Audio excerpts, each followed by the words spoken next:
I'm James, one of the piano teachers from Vincent Music. Today I want to take you through a tutorial on playing Clair Lune by Debussy. Now some of you may know this in Australia from the Piano for Leisure Grade 7 book, so Series 1. And rather than playing the whole thing, I'm going to take you through excerpts and strategies and ideas that may be helpful when learning this piece. So let's play some little bits, hey?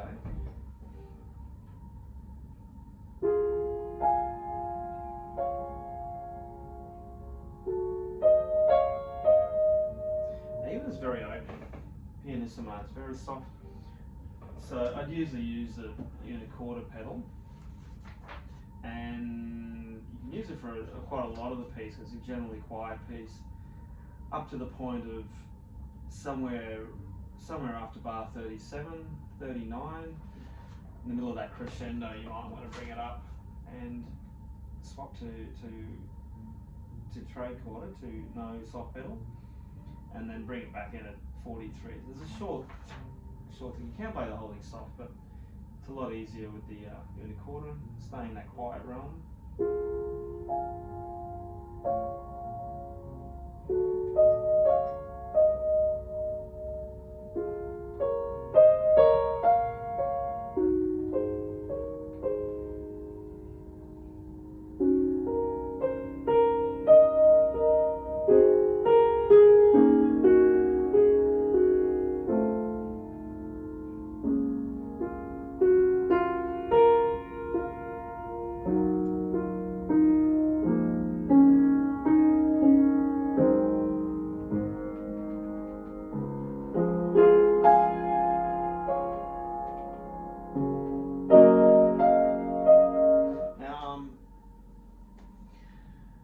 It can feel quite free and quite rubato, but there's a lot going on with the meter there, with the rhythm, those duples, those against the 9/8 3-quaver divisions. So you really have to get that right. You may need counting work or metronome work to really sort that out. But like, for example, that first one in the first bar is a triplet. So even subdividing, we'll do it in one hand. 1, 2, 3, 1, 2, 3, 1, 2, 3. Even just counting 3, and 3 for each beat can be helpful through all this. 1, 2, 3, 1, 2, 3, 1, 2, 3, 1, 2, 3, 1, 2, 3, 1, 2, 3. Now here's that duple thing. So doing something like the triplets with the left hand, playing duples with the right. So if you break all the ties there for a moment, then the right hand would sound something like, so 1, 2, 3, do,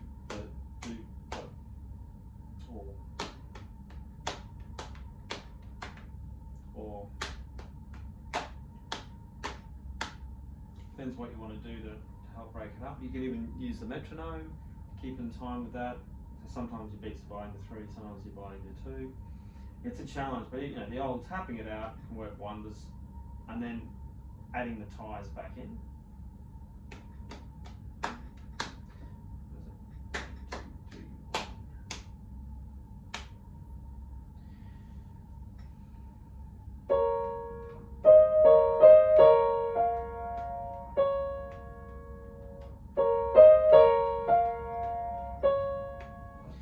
But over the time, when you start to just feel it,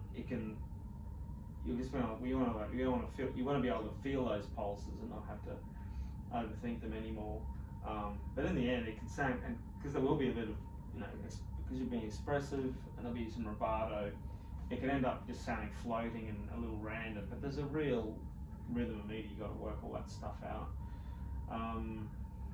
So yeah, that's the big challenge in that sort of opening page. Once you've got that, it really helps with the rest of the piece as well. And there's a lot of expression you can do. So although you're very soft, there's ebbs and flows with how loud and how soft you're going, of course.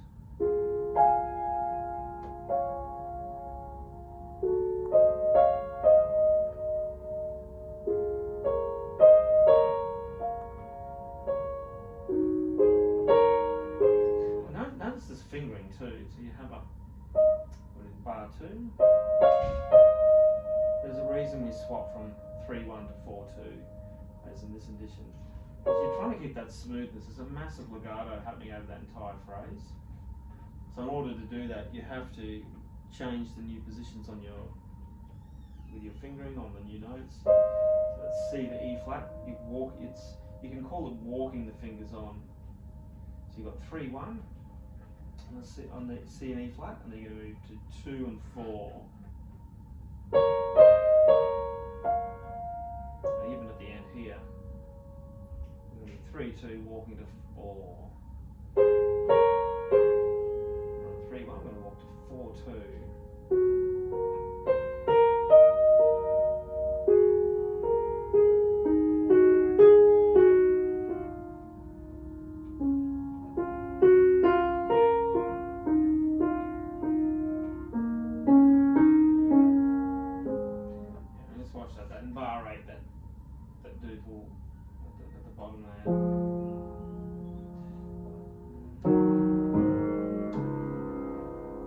Deceptive, but that is just split into 2 beats there. There's no triplet feel there.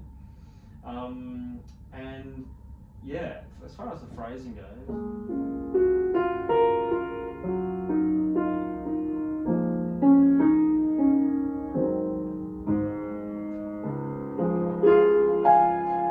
I think there's a sort of a natural crescendo there on that bar. As you rise up, don't be afraid to think of it as almost like a mezzo forte, maybe just under that. It's got to feel like you're reaching up, coming to a height there.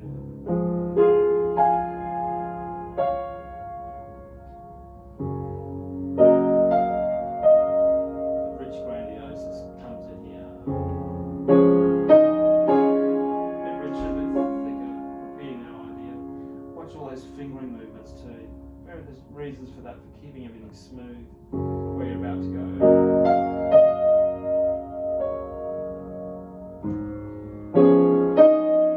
Now watch for these little C flats in there. They can be deceptive C flats and D flats. Make sure you're familiar with the key. Sort of a drop off here. You get to this amazing bit, like you've just peered off the edge of a cliff, seeing the ocean.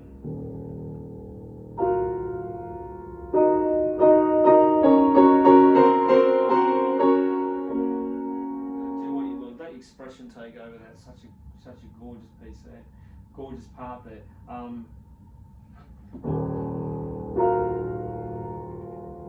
It's a bit louder than you think.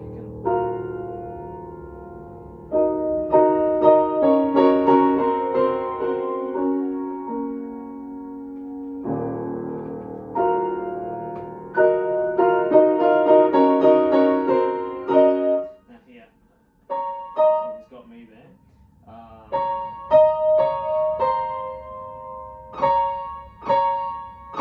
Make sure you get that little cacciatura there.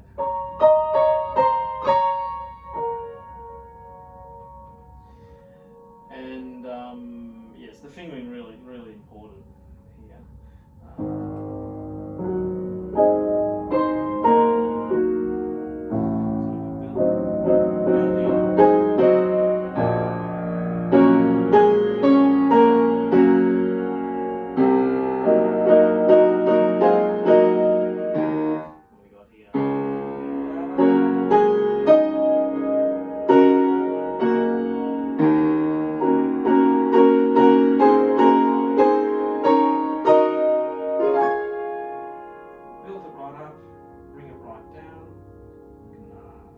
Sight read this. There we go. What's the school of thought on this last one? It's a general upward motion to me.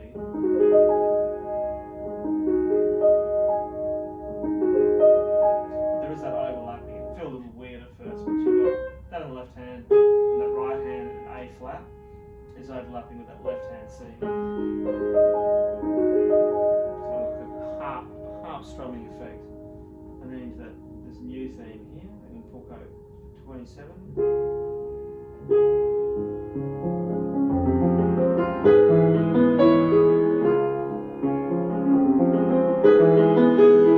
So yeah, that melody at the top has to stand out. And it always seemed effortless, even though there's a lot going on.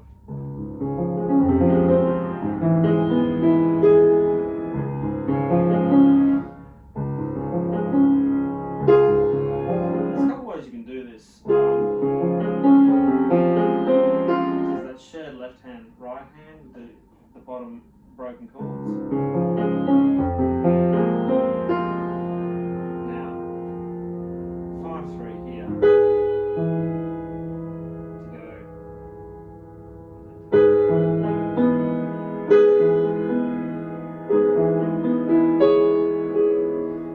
This thing, and I've always wondered about this, and it's actually got me a little bit stumped. I don't interpret the way some people do. I tend to play that left hand on the A flat, F flat, A flat as 5-2-1, and I stretch. Even though they got 4-2 there, because I want to keep the smoothness of that left hand. So I'll stay on 5/3, play the thumb on the right hand on the C flat, and actually stretch up to get that D flat here. But I guess what they're trying to get you to do is go 5/3, you move to 4/2 to get that 5 by itself, and I'm assuming the 5 with the F flat, which means at the bottom here, a couple of fingering adjustments you would go. You either double thumb the A flat to the C flat, or you would, see, I can't do that. You could go 5-3-2, but you still have to let go of that A flat to get it going. So I'm sticking with mine at the moment, which is not quite what they've written there.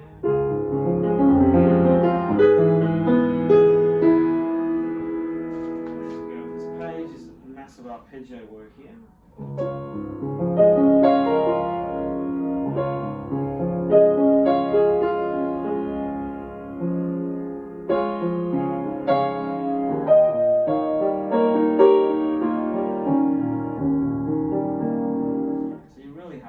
Memorize that arpeggio run. If you know your D flat arpeggios, your E flat arpeggios, that should be.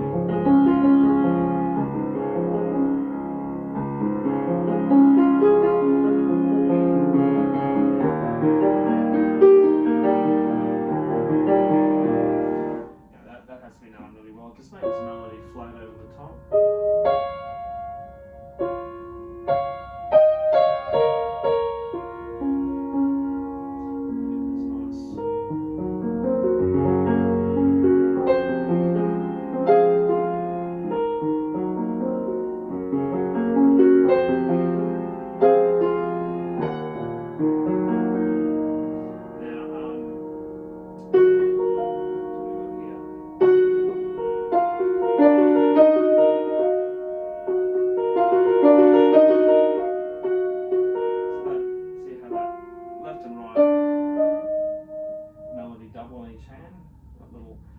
Broken chord filler in between. And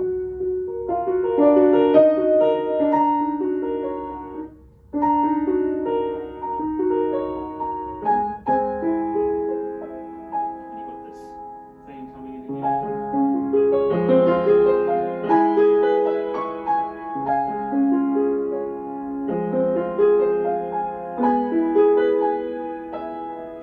Yeah, and actually going up. So I find that interesting.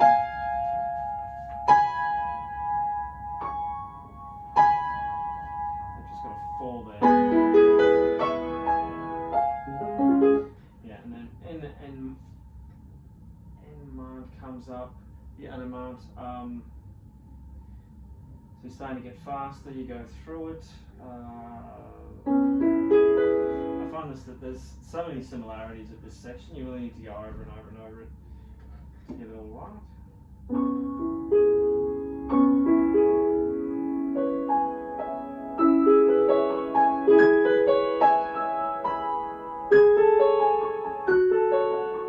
Yeah, these nice little held notes. So this is going to bring out this kind of thing. And here you can start to maybe take the unicorder pedal off. Reaching on the top.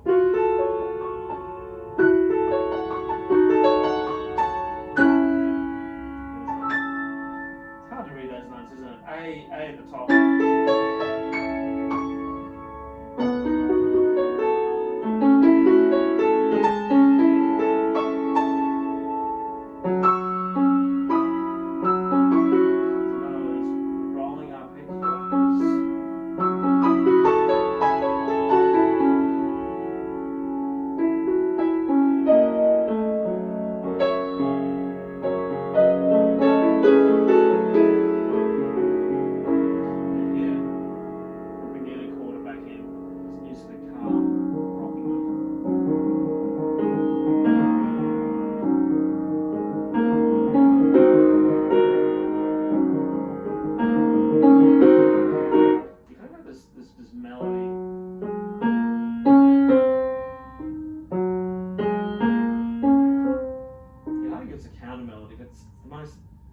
Standout thing there. There's that top part. That's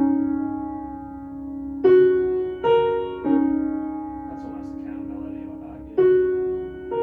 Should be secondary. There's a roll bubbling away there. But everything's kind of like warmed up here.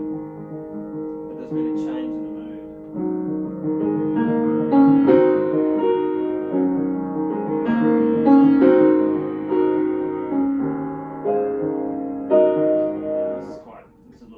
Left hand, so you want to get this. And basically the 1 and 5 of the key. You should have to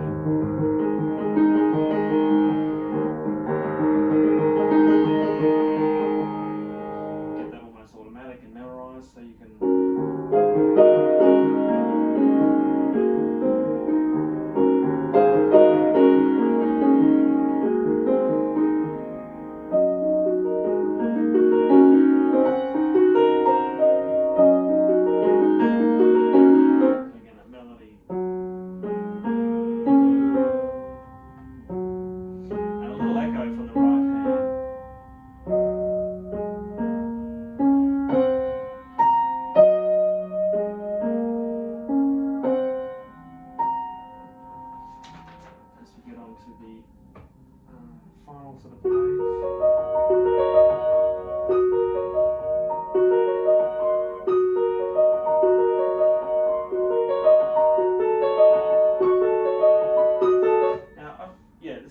Puzzling for people sometimes how he's written this, but you notice in the left hand at bar 49 you've got a tie G flat, and then at the same time you've got those rolling chords reiterating that G flat as well.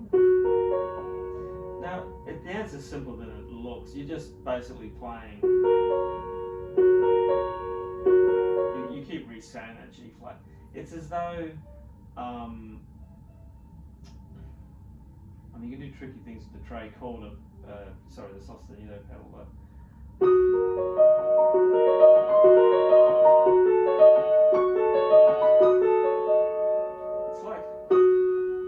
it's kind of a harmony element here.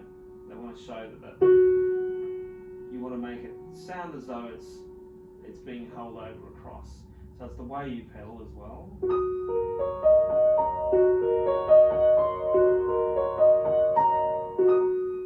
Definitely like that. Next bar, you definitely want to re-pedal that G flat. So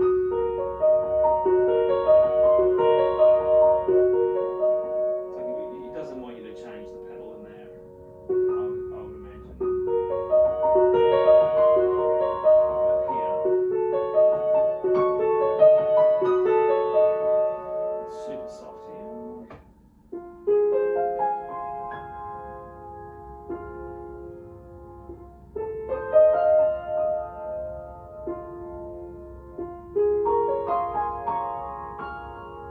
yeah, in all, there's a lot of, it's really going to take mastery of your quiet playing, your quiet control. Don't forget to stay close to the keys, thinking about arm weight, how you're moving your hand, moving your body. You press the key down to sort of about 2/3 before you get a sound in. So something that helps to be super sticky, so you don't have to get super sticky into the key, so you're not over banging or striking it so lightly that you don't get that depth and not even sounding the key. That was most of the way through it anyway. There you have it. Hope that was useful for you, and I'll catch you next time.